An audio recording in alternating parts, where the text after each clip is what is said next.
Buried knowledge. The ancient African libraries the world ignored. The forgotten legacy of African knowledge.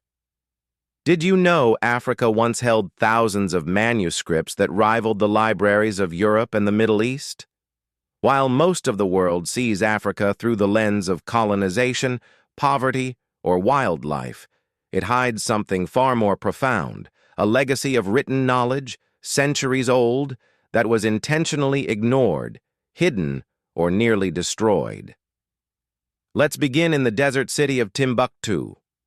Nestled on the southern edge of the Sahara in modern-day Mali, Timbuktu was once a center of Islamic learning and literacy.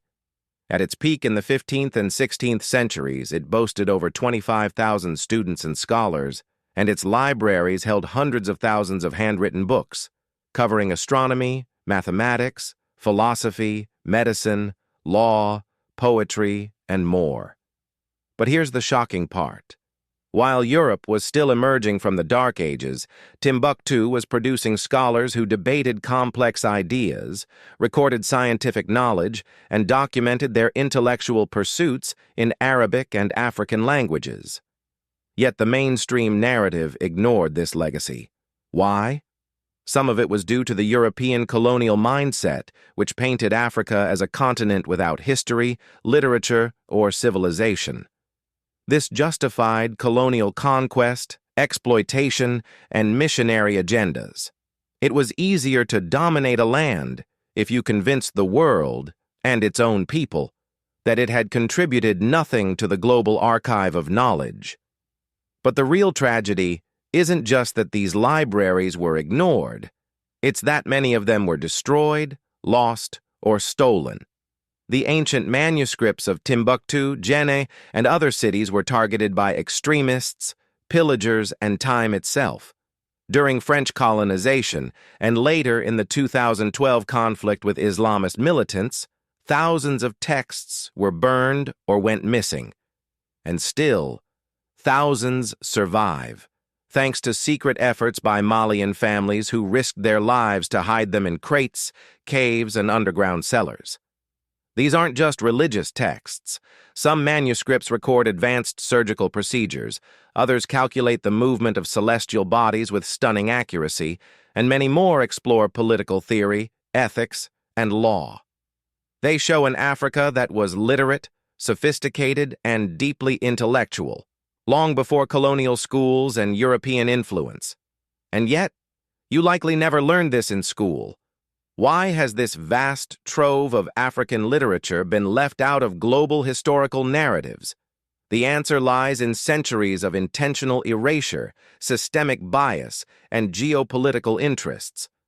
But don't worry, we're uncovering that story today. In the next part, we'll take a closer look at how these libraries were built, who the scholars were, and what knowledge they preserved, often centuries before the West caught up. Stay tuned, because what you're about to learn might completely rewrite what you thought you knew about African history. The rise of Timbuktu and the golden age of knowledge. Welcome to the intellectual epicenter of medieval Africa, Timbuktu. But this wasn't just a bustling city in the desert. It was once one of the most respected centers of knowledge on Earth. By the 14th century, Timbuktu had become part of the Mali Empire, ruled by one of history's wealthiest figures, Mansa Musa.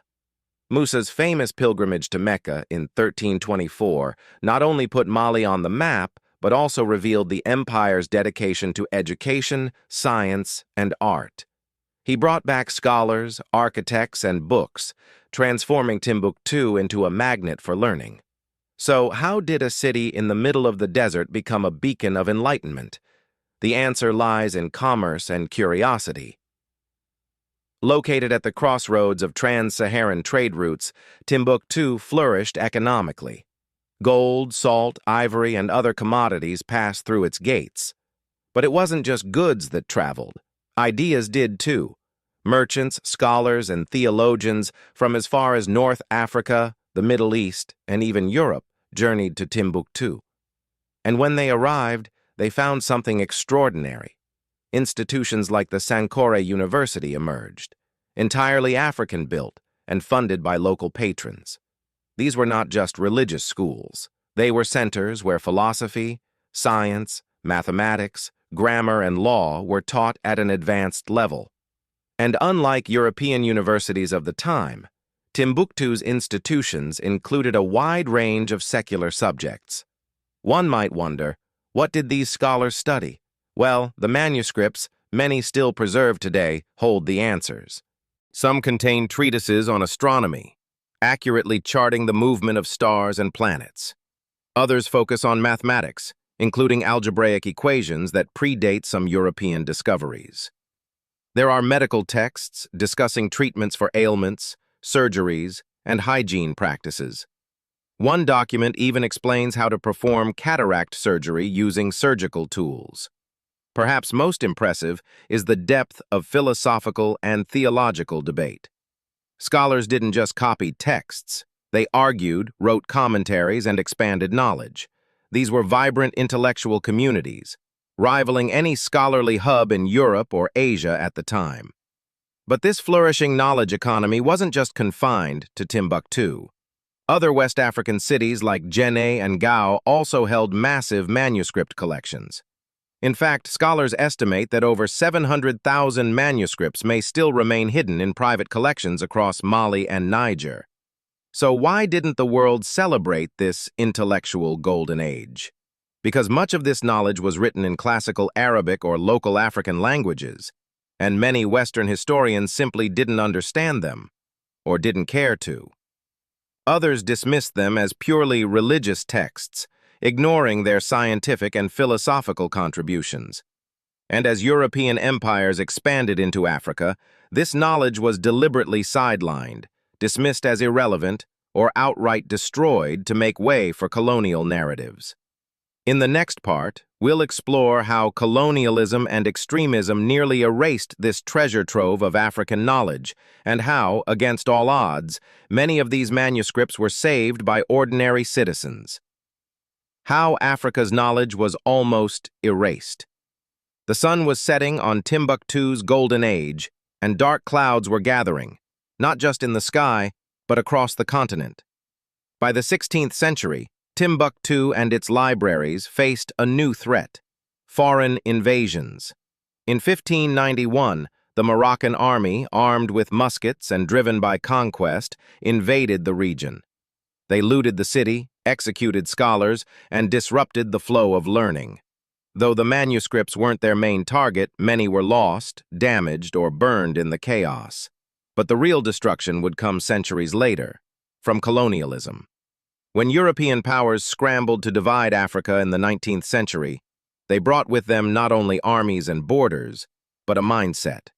The colonizers viewed African cultures as primitive, oral, and lacking in intellectual history.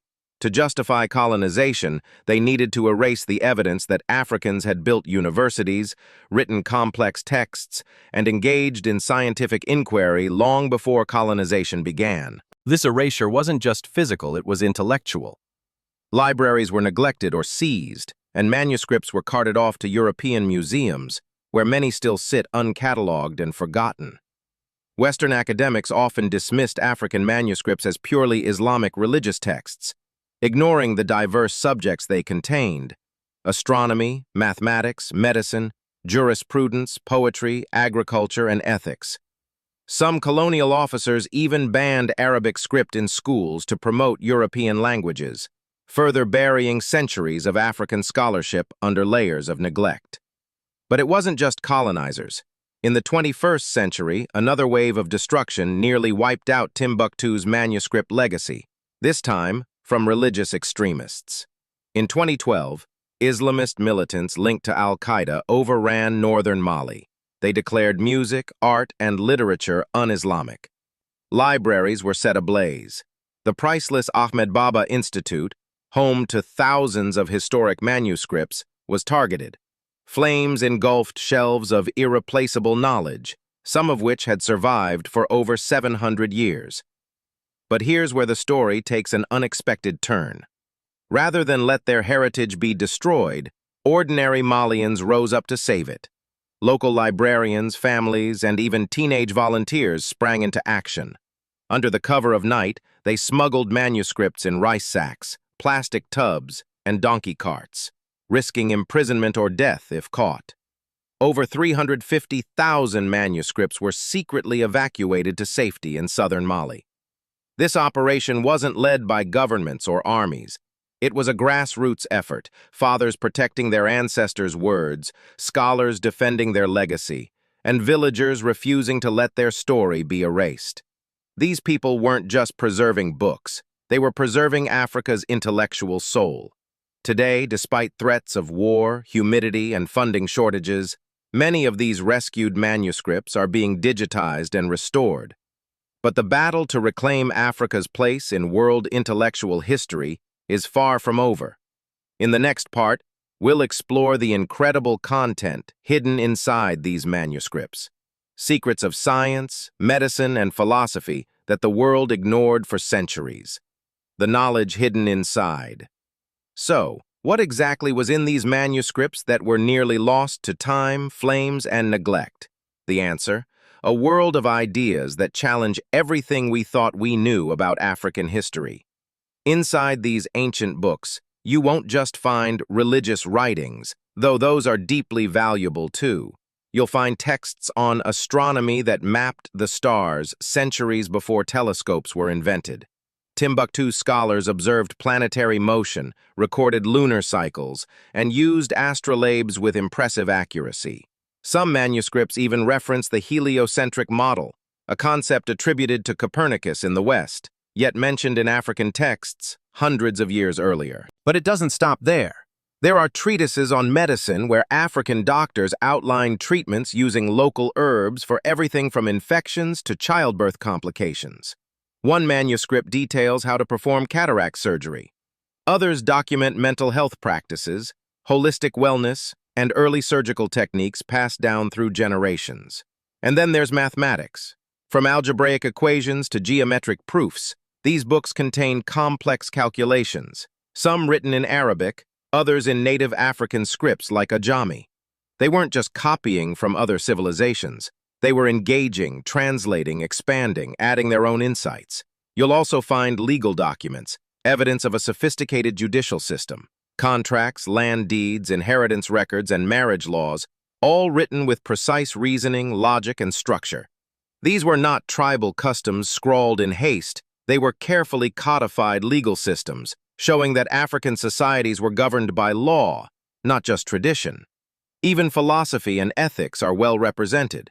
Debates on morality, governance, the rights of women, the balance between spiritual and secular life, issues still relevant today, were being explored by African thinkers long before the Enlightenment. In short, these manuscripts are not just dusty relics. They're proof that Africa was never dark. It was brilliant, curious, and deeply interconnected with global knowledge. So why hasn't this legacy been fully embraced? Because it complicates the dominant historical narrative. The world has grown used to thinking of Africa as a place that received knowledge, not one that created it. Admitting the existence of these libraries means rethinking history books, school curricula, and museum collections. But that's exactly what we must do. These manuscripts don't just belong to Mali, they belong to all of us. They represent a shared human heritage, a reminder that wisdom, innovation, and intellect are not the domain of any one continent. They are everywhere people have asked questions, recorded answers, and passed them down. And in our final part, we'll explore what the future holds for these libraries and how their legacy is being revived in the digital age. Reviving Africa's forgotten libraries. Today, the winds of change are finally blowing through the deserts of Mali and across the world. After centuries of neglect, looting, and silence, there is a growing movement to preserve, digitize, and share the treasure troves found in Timbuktu and beyond. Organizations like Savama DCI in Mali have worked tirelessly to collect, restore, and archive tens of thousands of ancient manuscripts.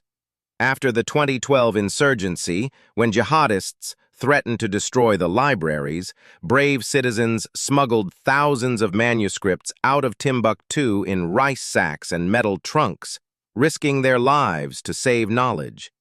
Now, thanks to their courage, a large number of these manuscripts are being digitized. Initiatives like the Hill Museum and Manuscript Library and the Timbuktu Manuscripts Project at the University of Cape Town are collaborating to scan and translate these documents. Slowly but surely, the world is gaining access to texts that were once locked away, nearly lost forever.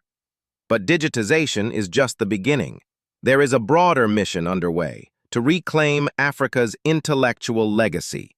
Young African scholars are now studying these manuscripts, not just to preserve them, but to understand what they can teach us today.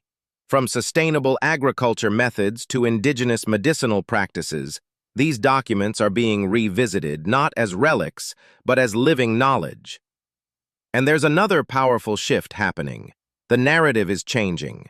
African thinkers, historians, and educators are challenging colonial portrayals that depicted the continent as a blank slate. They are reclaiming the story, their story, and placing Africa back where it belongs, as a central pillar in the history of human civilization. Schools are beginning to include African contributions to science, philosophy, and law in their curricula. Museums are reconsidering how they represent African cultures. Filmmakers, artists, and writers are drawing inspiration from this rich intellectual heritage. The world is slowly starting to listen. Yet many of these manuscripts remain vulnerable, stored in dusty, crumbling buildings with limited funding. The task is far from over. That's why awareness is crucial, because behind every yellowing page is a spark of genius that could ignite future discoveries. Behind every rescued manuscript is a story of courage, identity, and pride. And behind every library in the sands of Africa is a challenge to the world to finally acknowledge a past that was never truly lost, only ignored. The question isn't whether Africa had libraries. The real question is, why did we ever pretend it didn't? For centuries, the knowledge housed in Africa's oldest libraries was ignored, overshadowed by colonial narratives and erased from mainstream history. But these libraries weren't just buildings. They were guardians of a sophisticated, literate, and dynamic civilization.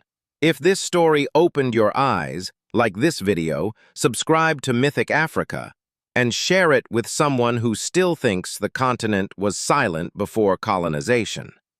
Tap the bell so you never miss our deep dives into Africa's hidden past. Have a forgotten manuscript, myth, or mystery you want us to explore next? Drop your ideas in the comments. This is Mythic Africa, reclaiming the myth, restoring the memory.